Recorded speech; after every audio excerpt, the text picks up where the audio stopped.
up, everybody? Welcome back to another episode of Stockton United. I'm your co-host, Chris Engel, here with your host, Lance McHan. Yes, you can? Yes, with you can. Lance McHan. How you doing, Chris?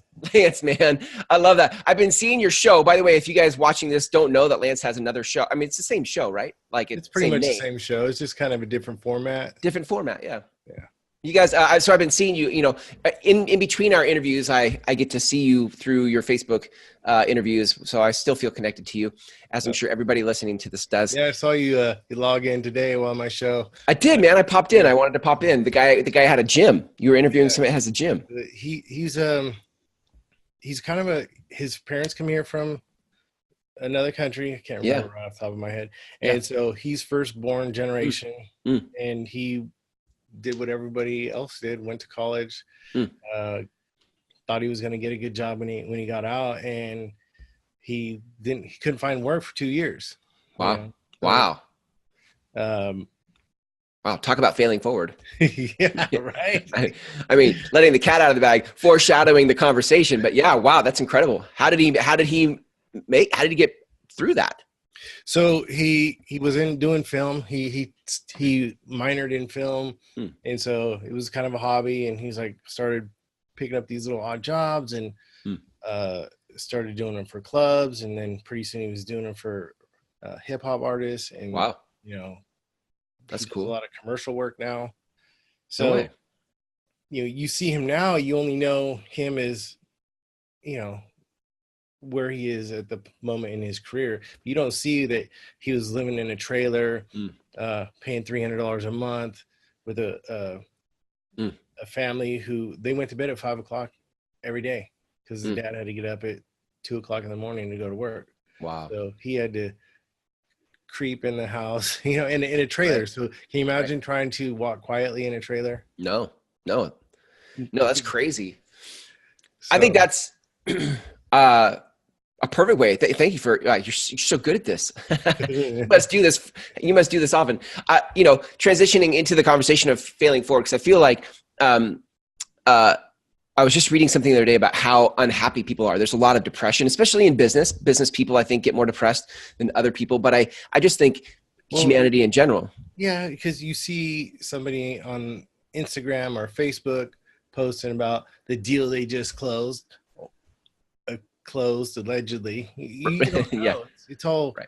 It's all the life that they want to live, not the life that they're living. Right. Necessarily. You got filters and see all these beautiful people on Instagram. Right. It's just right. To me, it's so fake.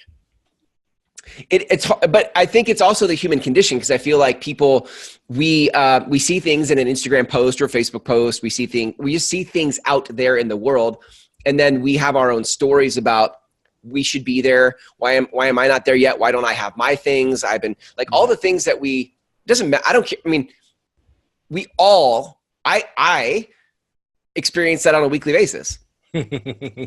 Because I feel like, and I don't know if it's true for you, but I'm a pretty transparent guy. Like I have a vision of my life, and I'm not where I want to be. Right? Like there's a place I want to be, and I'm not there yet. So I look at everything else externally for me, and there's all these things that appear like people have already gotten to where I want to get to, and I'm just frustrated that I'm not where I want to be. Yeah, and it's the fail forward mentality. I own 4 or 5 homes in between 2000 and 2006 before the crash. I lost everything. And so how do you look at me and like people say, oh, you're doing so well. It's like, so well to what? Right. My personal, where I want to be, like you were saying, right. Where I thought I was going to be and where I'm at. How do you, everybody has failures. Yeah. And you only see them when they're on Facebook or Instagram or whatever your social media content is.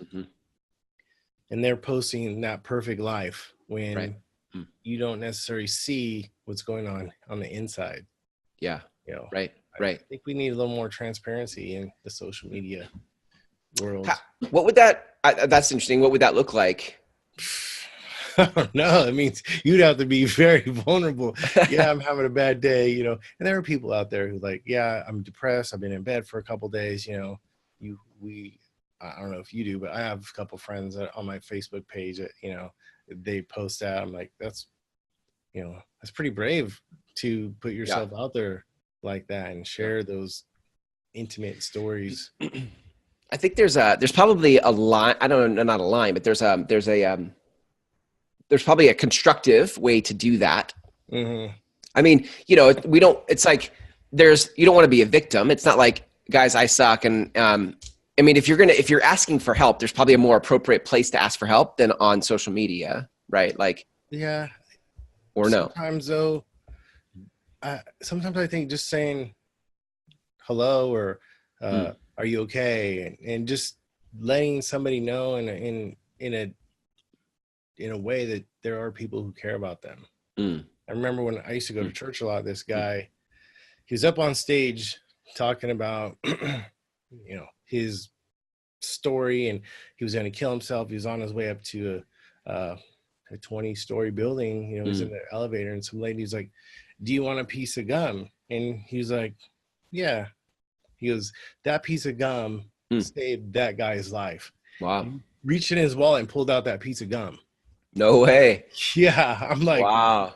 You know, he's telling the stories with somebody else, but then at the end, when you realize it was him, you're just blown away. You're like, wow, you never know when you could change somebody's life.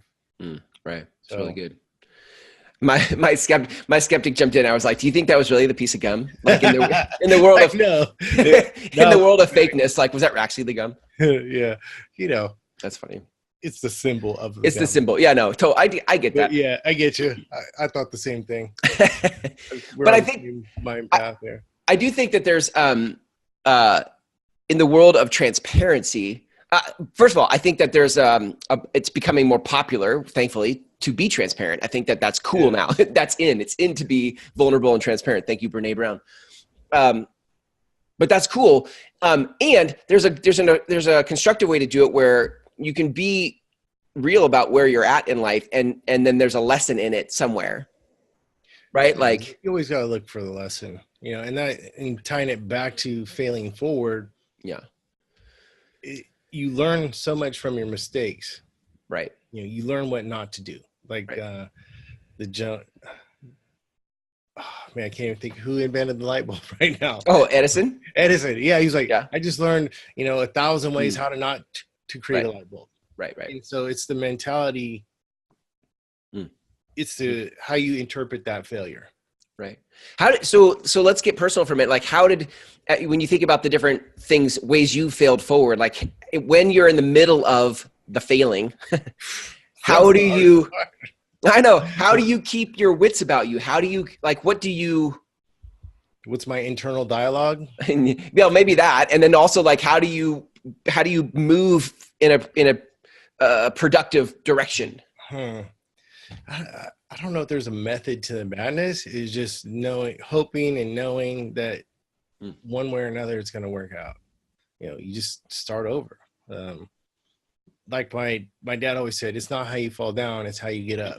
And so, you know, you're going to get knocked down through life, and just picking yourself up and taking that next step forward, that's going to propel you to the next stage. Because sometimes it's not, you have so many decisions to make. It's what is the next best decision for me right now? It's not this one over here. It's what's right now is good for me. You know, if you were homeless, like, I need shelter and I need something to eat. What's the next best decision? I'm going to sleep under a bridge, you know, in a car, you know, right. You know, where is that going to look like? Or what is that going to look like? If I deciphered that or decoded that, right? Like, there is a way to, I think sometimes overwhelm can create the panic. The failing forward part is fine, you know, but it's the experience of the failing where everything starts to compound and I feel overwhelmed by the failing. Yes. For me, it occurs like, and this still happens to me to this day, I see all the different things. I see all the things, Right. And I'm like, I don't know how they fit. I'm not where I want to be. And then I get overwhelmed by it. And what I'm hearing you say is if I can just get present to what's the very next thing to do, sometimes that's all you have to go on for the forward motion part of it. Yeah. Because in the 2000s, I had lost, 4 homes and was on the verge of losing the home I lived in. I didn't know how I was going to manage. I was a real estate appraiser. The real estate market evaporated overnight. Right. What was your next step forward? I didn't know at the time.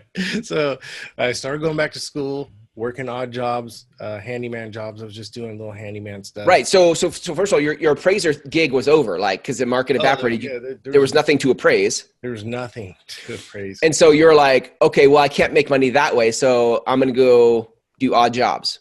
Yeah. That was the next step? And while I'm doing odd jobs, what? Yeah. I went back to the community college to continue. I was like, okay, maybe I'll get my BA, but I need to do something productive. If I go to school, that's productive, and maybe that'll lead into another opportunity, right? In which it did. And then, do odd jobs to make money, to bring in money for the household. Right. For my kids. Right. Give me an example. Like, what'd you do? What were some odd jobs you did? So I started managing 8 units, 16 units. This gentleman, I ran into him. I ran into this lady, and she was like, I'm selling my apartment building. And she saw I was all grubby and it looked like I'd been working construction. She's like, and this guy, he's an older gentleman. He just bought my apartment building, an 8 unit, and the people on Stockton are going to run him over. He needs somebody like you to manage the place for him and do the repairs. I'm like, okay. And so, had you done that before? Yeah, I'd grown up, working around in the house with my dad, and I was in the construction field in my 20s. So, had you managed a building before like that? My personal building, I had owned at that point. Well, my parents, when we moved when I was 12, we had moved into it was a triplex. So I had been around managing property pretty much for 20 years. Yeah. At that point in time. And so I kind of knew the ins and outs. Not a whole lot of hands-on experience at that point.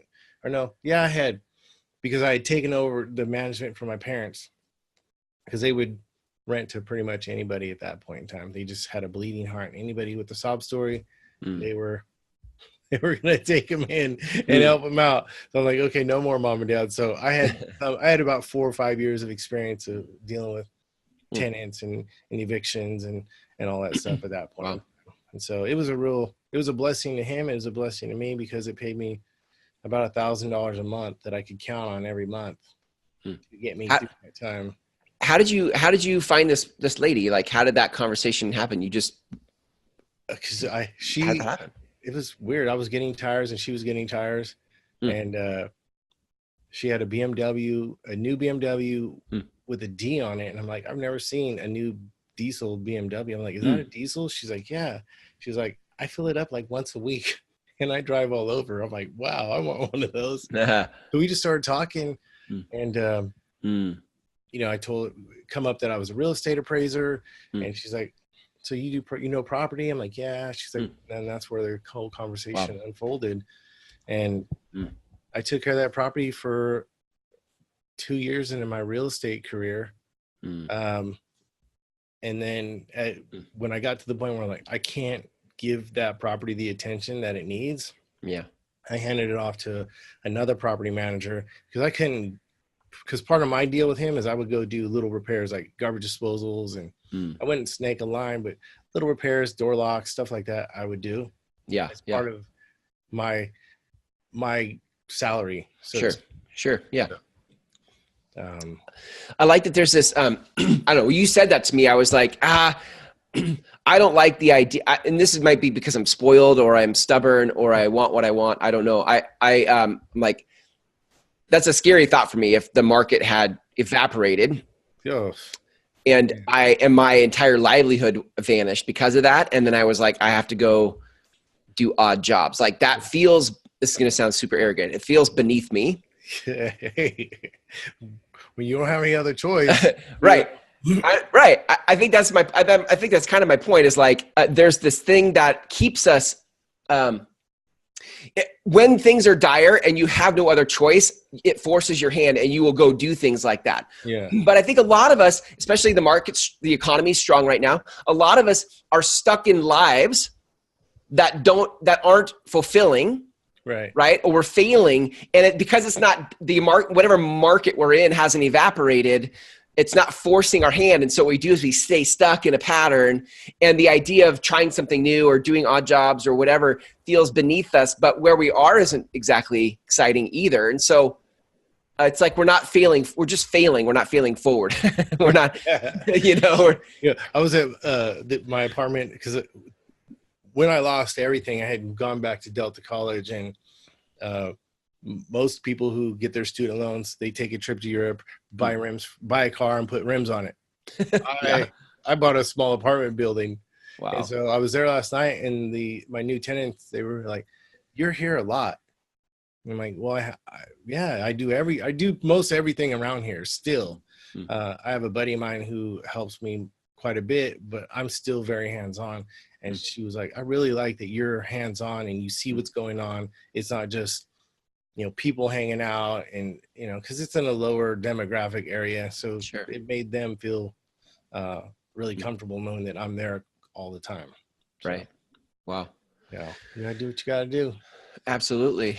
If you had to think about, if we had to make this actionable for people, really everybody at some point in their life is going to find this place of feeling stuck, feeling like they should be further than they are. And the message called failing forward is going to be inspiring or encouraging, right? Like, I just got to take the next step.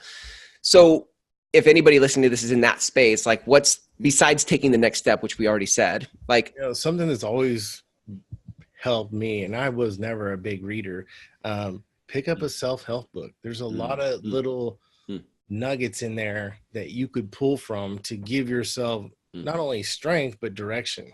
Yeah.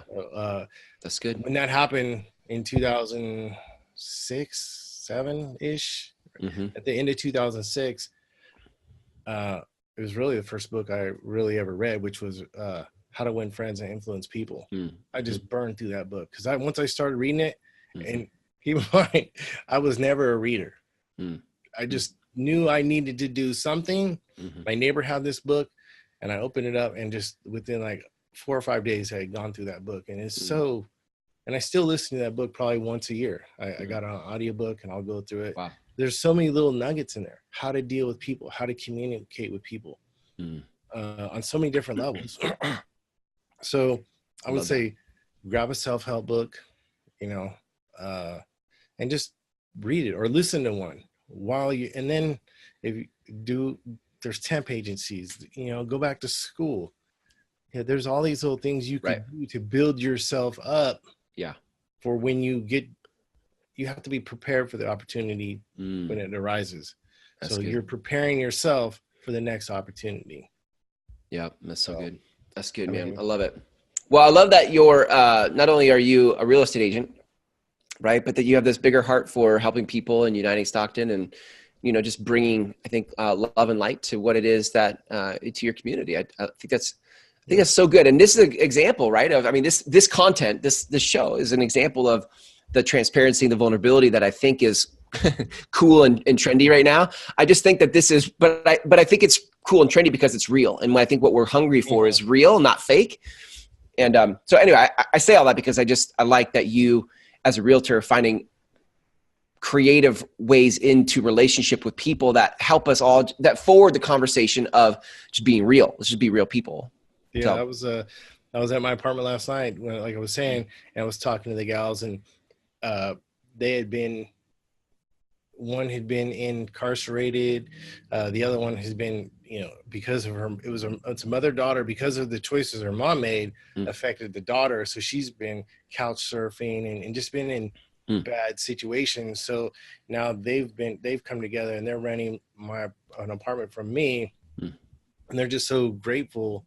And I was just telling, like, what are you doing? What's the next step for you? The mom she works 3 jobs, McDonald's, in-home healthcare, and another place. I'm like, why don't you focus on the in-home healthcare? There's a huge aging population that need people who care about them. And she's like, I am, I'm getting my record expunged so I could go through all these, I could pass a background check and all this stuff. I'm like, that's good, because I go, McDonald's is a heck of a job, but it looks really good on a resume. If you could stick it out 2 years at McDonald's, you could stick it out pretty much anywhere. Yeah. You know what I mean? Yeah. It's like, that's an amazing, it's an accomplishment. Yeah. That's resilience for sure. So. Well, if people want to reach out to you, Lance, they have a real estate need, right? Buying, selling, investing, or they want to continue the conversation of uniting Stockton and all those stuff that you're up to there. Where can people connect with you? They can go to my website. My phone number is on my website, lancemchan.com, or you can give me a call, 209-986-9292. Text me, email me, whatever. Nice. I'm open. If you want to grab coffee and continue the conversation, yeah, let's do it. Let's do it. I like it. Awesome, Lance. Good stuff, man. Thanks, and I'll catch you in the next episode. Have a good one. Take care, everybody. Yeah.